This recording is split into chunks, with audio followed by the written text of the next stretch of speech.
Automation has a reputation problem. For some people, it sounds like a job loss or complexity or losing the human touch. But what if automation actually does the opposite? What if it frees people from busy work, burnout, and inefficiency so they can do their best, most meaningful work? Now, in today's conversation, it's totally about automation, and when done right, the right way, it doesn't replace people, it empowers people.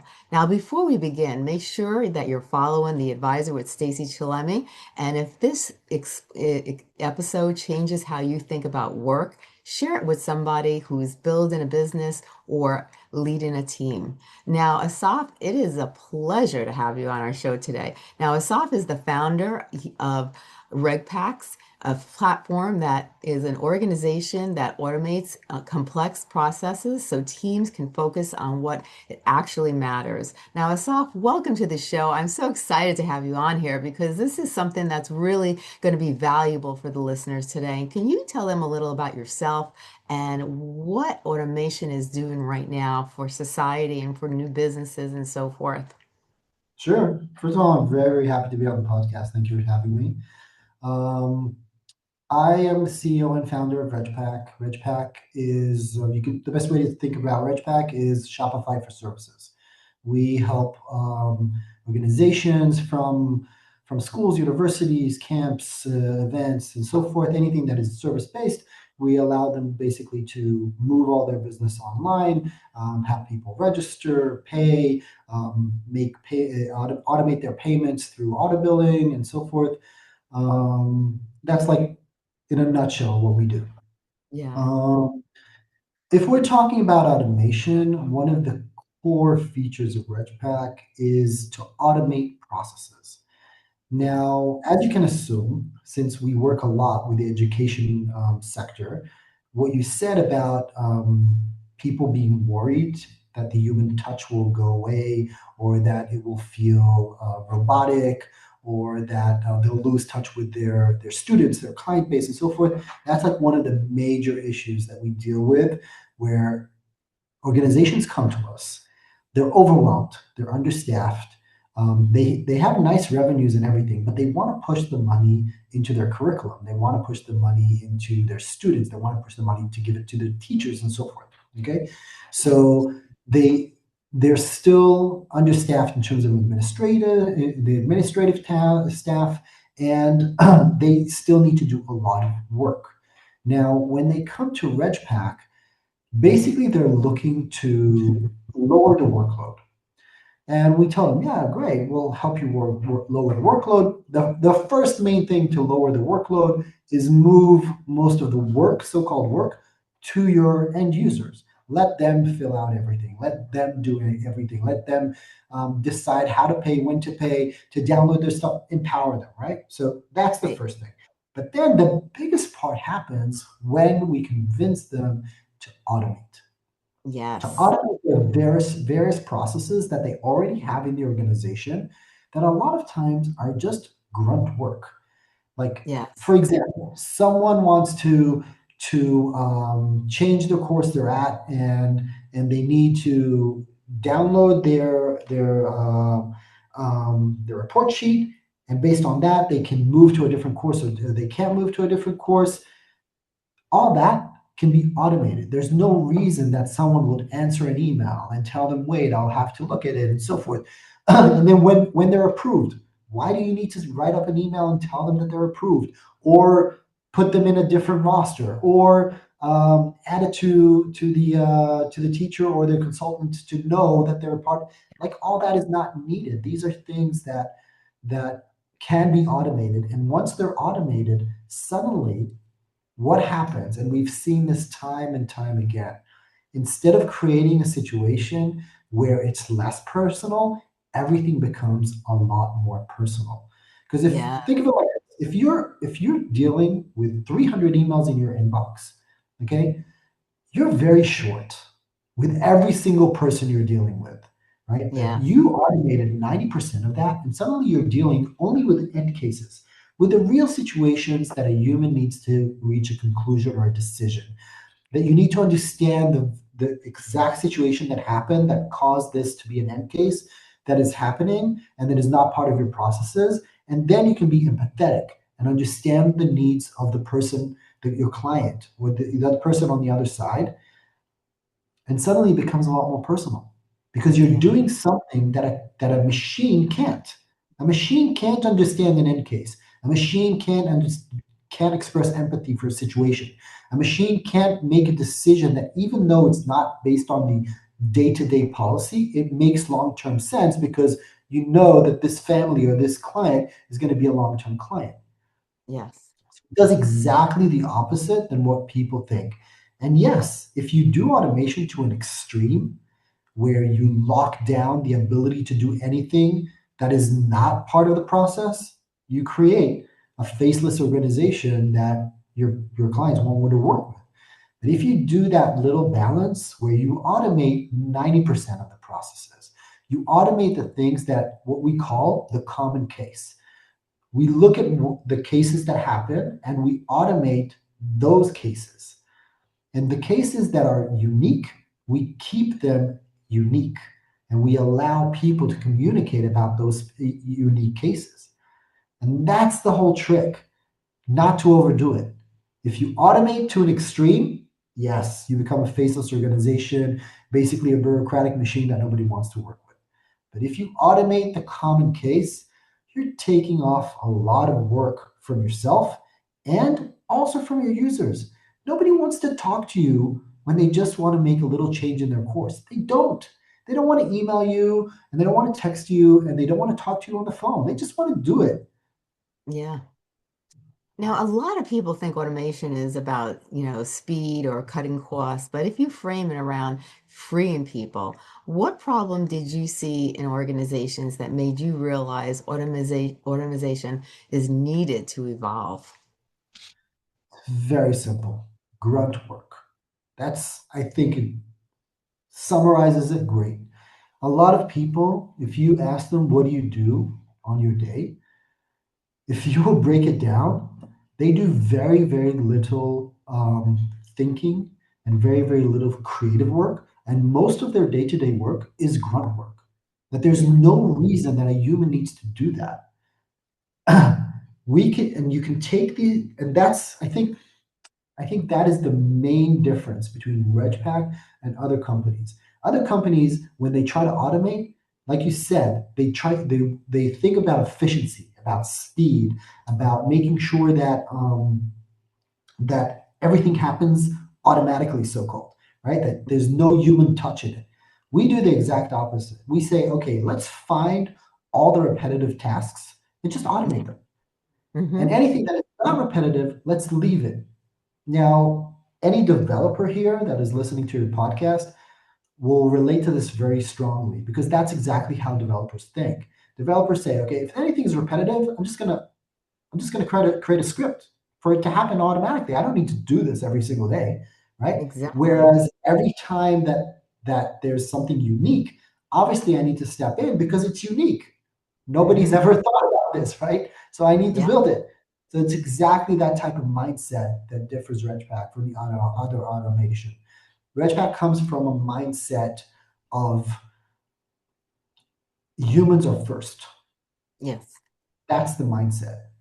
Humans are amazing. They can do things that computers can never do. Okay, and we have a set of skills that the computer doesn't have. So let's make sure that we do those things, whereas the computer does the grunt work that it doesn't care to do that. Right. Now, many teams don't even realize how much energy they're losing to manual processes like forms, emails, follow-ups, approvals. Like, from what you've seen, how does that kind of friction affect productivity, morale, and creativity over time? Um, Extremely.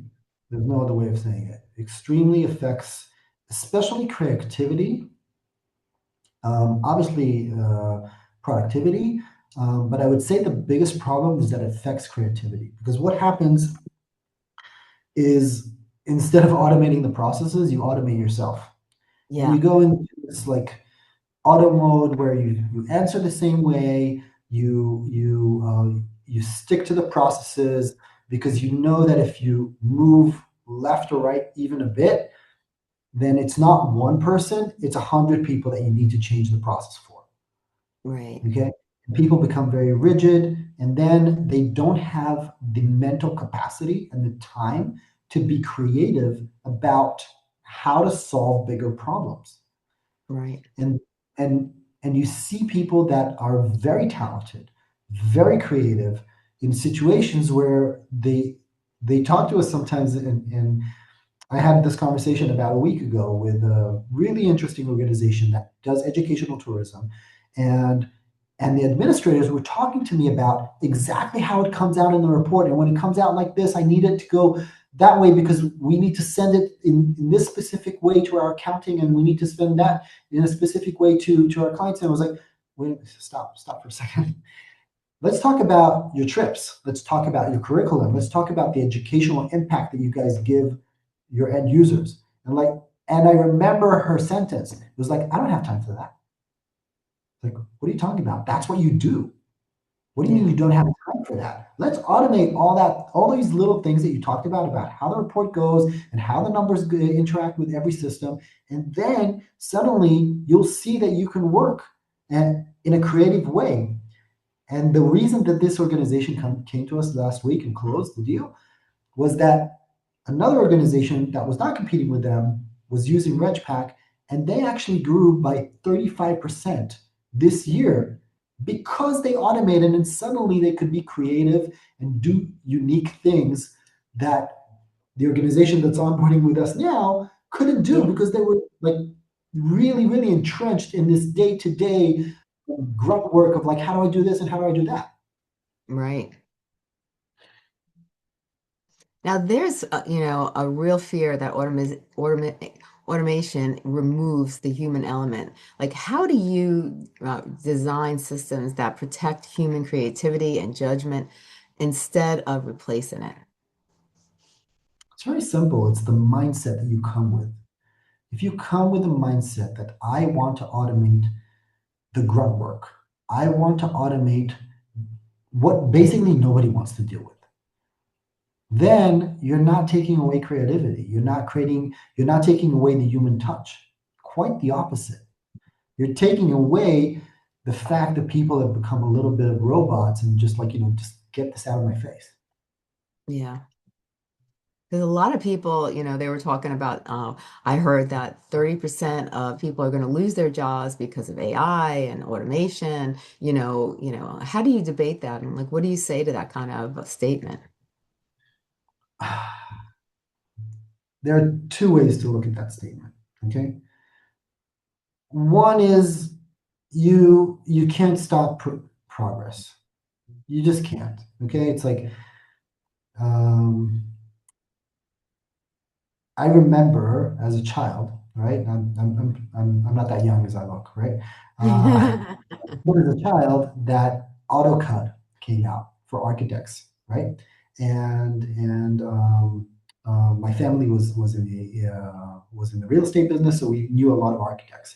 And at the time, there were people that were drawing the idea of the architect, okay? And when AutoCAD came out, everybody was like, "Oh, all these people are going to lose their job, right? And it's terrible, and we need to make sure that nobody uses AutoCAD and blah blah blah." It's like, but now it looks ridiculous to even say something like that, right? Because you can't stop progress. And now these people that at the day to day were basically again doing grunt work, like just drawing what the architect told them to draw, uh, can now go do things that are much more creative. Okay, that's one way to look at it. The other way, and that's actually what happens with most of the organizations that we work with, it's very rare that we see that after Regpack is implemented, that people are fired. Okay, Mhm. first of all, the automation actually helps the organization grow, and once the organization grows, it's easier to keep the existing employees and move them to different positions, right? Because they're already knowledgeable about the organizational culture and what they're doing, and etc. Then bringing in new people. That's one, and what happens is that these people get a chance to suddenly do things that is not grunt work. They get a chance to do meaningful things that that are important to their client base, that are important eventually to them as well. And I'm a very strong believer in human nature and how people can flourish and so forth. And you actually see it. These people flourish from that because suddenly they're doing something that is not annoying.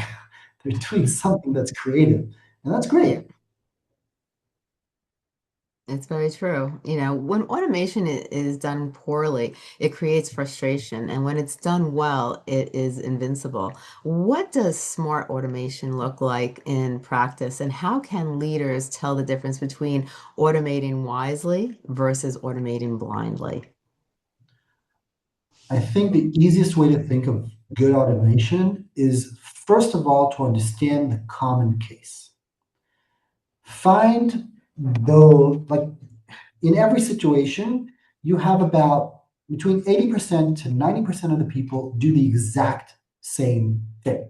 Now, I'm not Mhm. talking about they can be like a decision tree, but you can structure the decision tree of the common case. Mhm. Once you automate the common case, nobody gets on your case, right? Yeah, Because everybody's like happy. Like I said, I want to change my course. Or think of it like this: like this is something that everybody knows, right? I want to check into my flight. The common case is they come in, I have my passport, I'm going to check in, I don't have any special dietary restrictions, boom, I'm done. There's no reason now to stand in line and do all the check in process because the common case is that most people are very simple in terms of how they check in. So the same thing happens here. Once you find, and automating that is great, but you still have, and by the way, airlines are very good at that, you still have the unique situations where, no, come to the desk, okay, because you have ski gear or I don't know, you're coming with 3 kids, whatnot. So yes, come to the desk and we'll help you. So that's exactly the mindset that you need when you're automating. Automate the common case. Once you right. see that it gets too complicated, stop. Don't automate that. Just don't. We've seen this time and time again with our clients where they try to, they're like, I have these are the situations. And then I have this unique situation where a family comes like, and they try to do like, hoops in the air, like, leave it alone. Don't automate that. You're going to hurt all the other people. You're going to hurt all the 85 or 90% of the automation Yeah, because you're trying to take care of that 2%. And they're like, but then it's not automated. Yes, it is. You just automated 90%. Take care of the special case. That's right. fine. Very true. Now, can you share a real example about how automation helped a team or an organization reclaim time, reduce burnout, or operate more efficiently without losing their personal touch?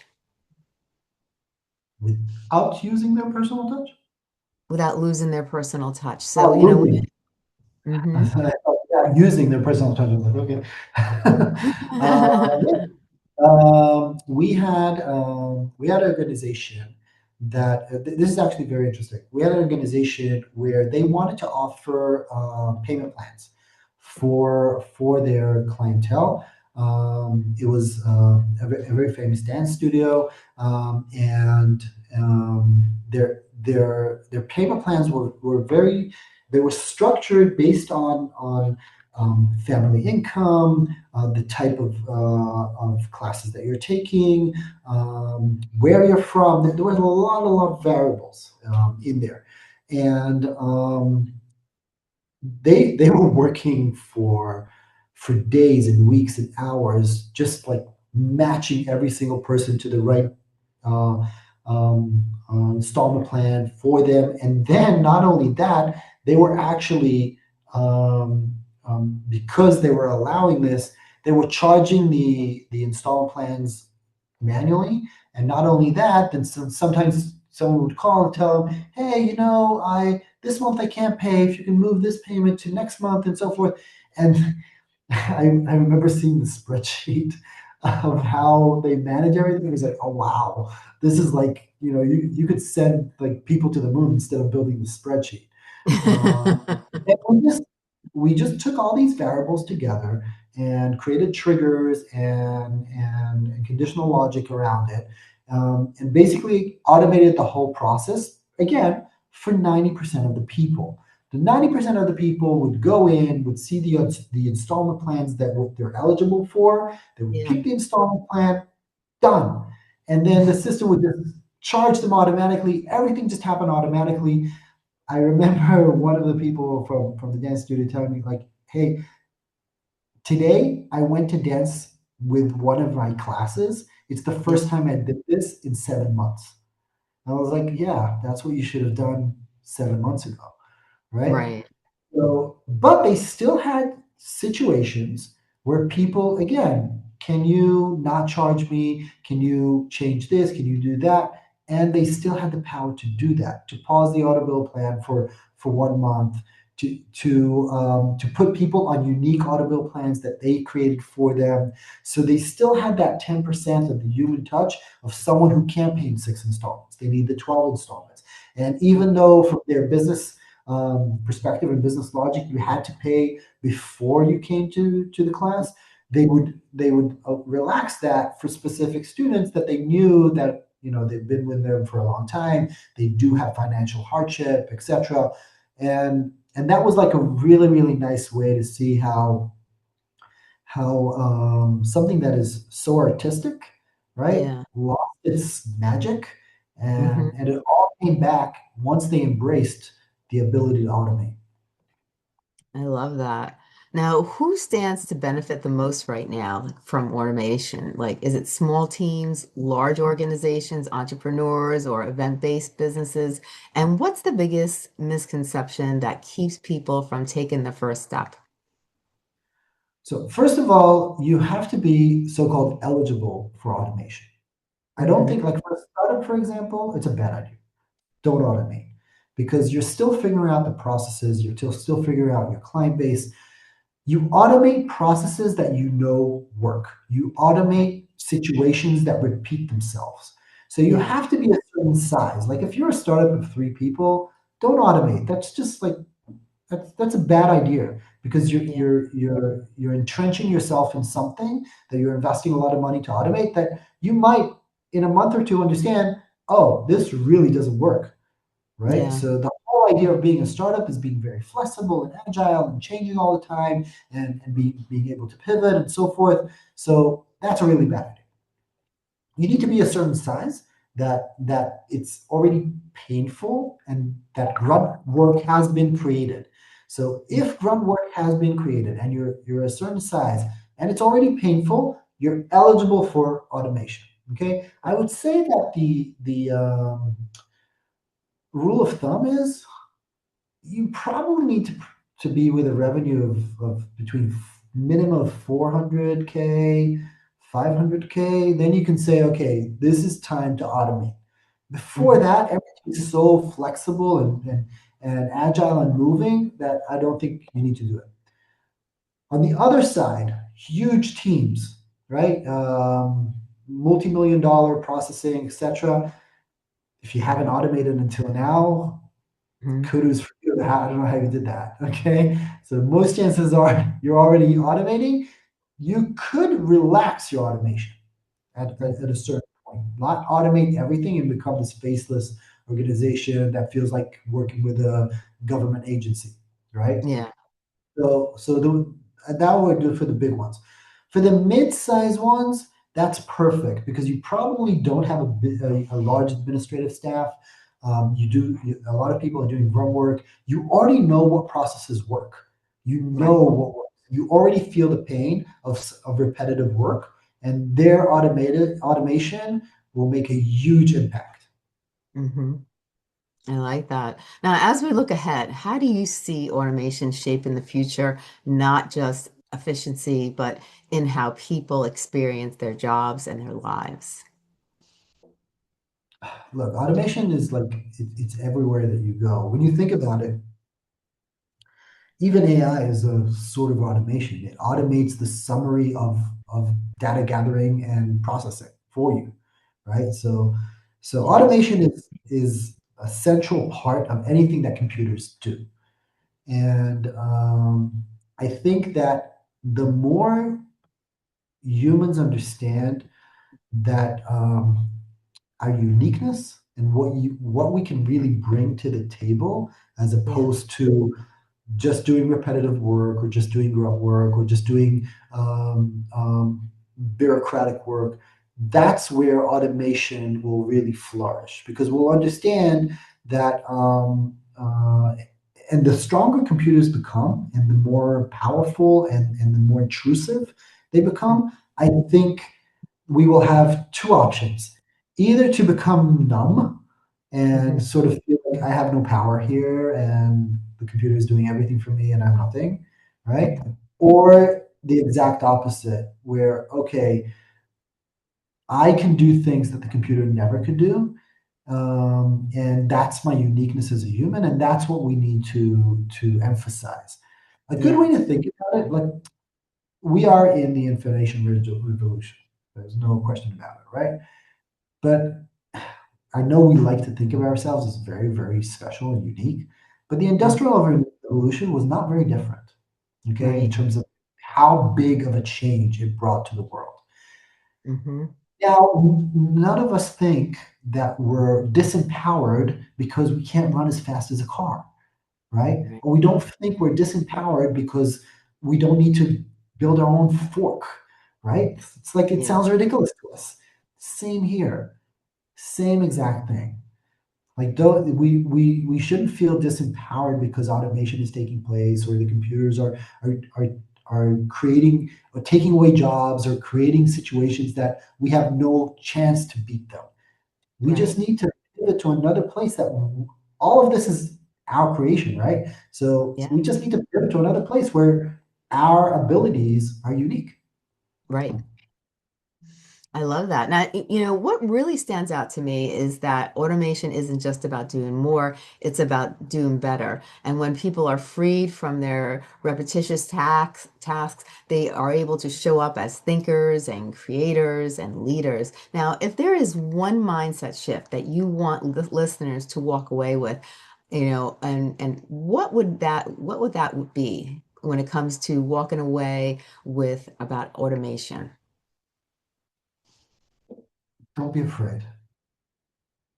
I think that's the best advice I can give. Like, worst case scenario, you turn it off. Yes. It's like just try it out. Remember to be humble and not to try to automate 100%. Remember that end cases will always exist, that you can't put everything in a box, but Right. you can put like 85 to 90% of the things in the box, and that's great. That's good enough. Yeah. Uh, and then just jump into the water, try it out, see the impact. Really, worst case scenario, you turn it off. Yeah. That's the worst that could happen. It's like you probably won't because your clients will cut your head off. But basically, um, and also find an organization that works with you on automation and that has the tools to tweak it. Hmm. But look, as an entrepreneur in the startup and tech, you one of the mindsets that we constantly have is tweaking, right? Hmm. Like all the time, like you're trying to improve a bit. So you're making one change here, and you're measuring the impact. You're doing another change, you're measuring the impact. Same here. Automate to a point, measure the impact, see how it works. Always work with data. Um, if you see that okay, client satisfaction is going down or sales are going, stop, take it back a step. You see that it's working well, take it another step forward. Right. Be again, what I'm saying, I feel like I'm repeating myself in this podcast. Be a human in the sense that you can think, Hmm. you can look at something, understand the data, say, okay, I think it's working. Let's try something else. I don't think it's working. There are so many scientific methodologies to do these things. Yeah. Obviously, we teach our clients how and we give them the tools. But it's not rocket science. It's not. I love you. Now, tell us a little about your services and like what you provide for people. Sure. Um, and like I said, you can think of Regpack as Shopify for services. We have a lot of clients in the educational space. But the idea is that services have a unique problem that most that product-based companies don't have. Think of it like this: like if you want to buy a shirt, the whole onboarding process for you is checking out, right? Selecting the shirt, checking out, you're onboarded, right? Right. With services, it doesn't work like that. Services are a little different because there's a problem of space and time. Um, you, you need to get the service in a certain time, normally a certain space, even if it's like online or physical, you need to get the service. So that problem of space and time creates an onboarding issue. And every single client in a service, think of your doctor, your lawyer, your school, your, I don't know, your acupuncture, every single service that you get, right? There's an onboarding process. The onboarding process is giving some information, maybe signing a contract, and then being assigned to someone that actually takes care of you and gives you the service.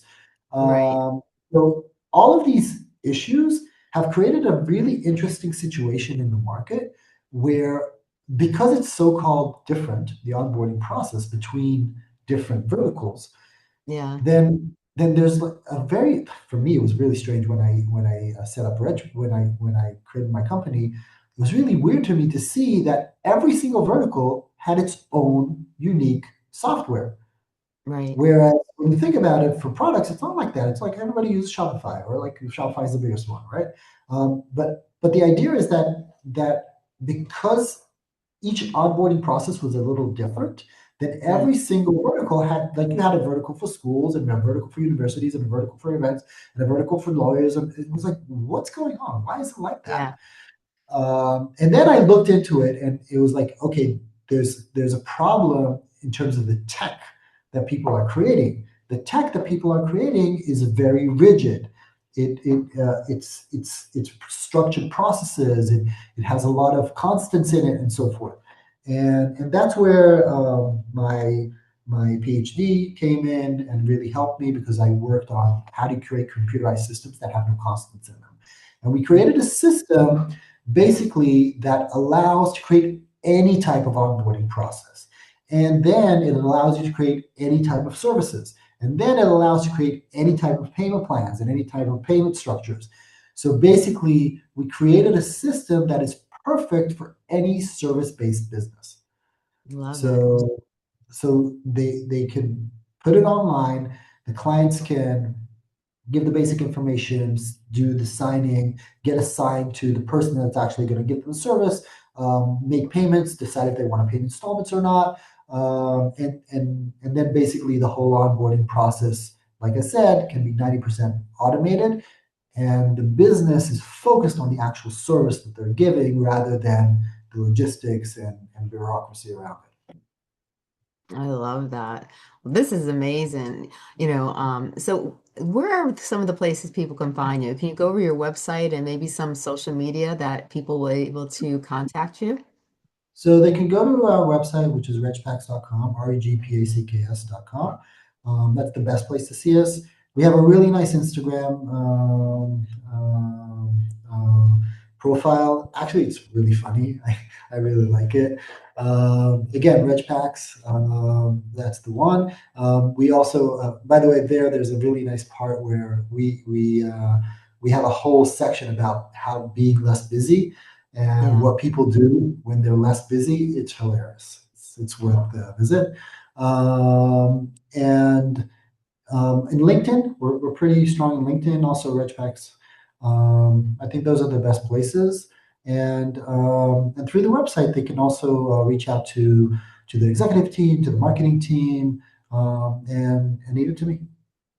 I love it. I love it.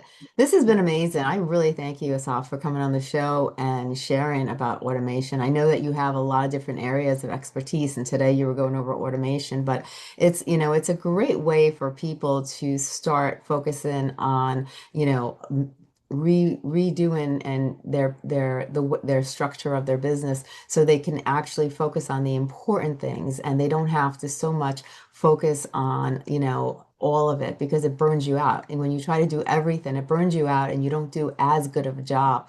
And a lot of times people, the old way, people were paying people to do all these little things where they can go to automation and they can save money. And they can also be able to have that free time and use that extra money that they're saving and put it back into the company and put into areas where they could actually help them grow and expand to the areas that they were, looking to achieve. Totally. And one more thing, when you brought it up, I want to add that, especially if you're not such a big team, enforcing the policies that you decide on through automation is extremely efficient, whereas trying to enforce it through people is very hard and creates a Yes. lot of friction. Oh yeah. 100%, 100%. So I really recommend this to people. I really am so glad, Asaf, that you came on the show. I hope you'll be back on the show and we can, touch base on different areas because you have a lot of knowledge in when it comes to business and business growth. And I really think that a lot of people listening to this episode could really, benefit from a lot of the things that you have to share in your expertise. So I thank you so much for being on the show today. And it has been a wonderful experience. And you definitely taught me a thing or two. Oh, I learned myself too. Thank you. Well, you have a great day. You too.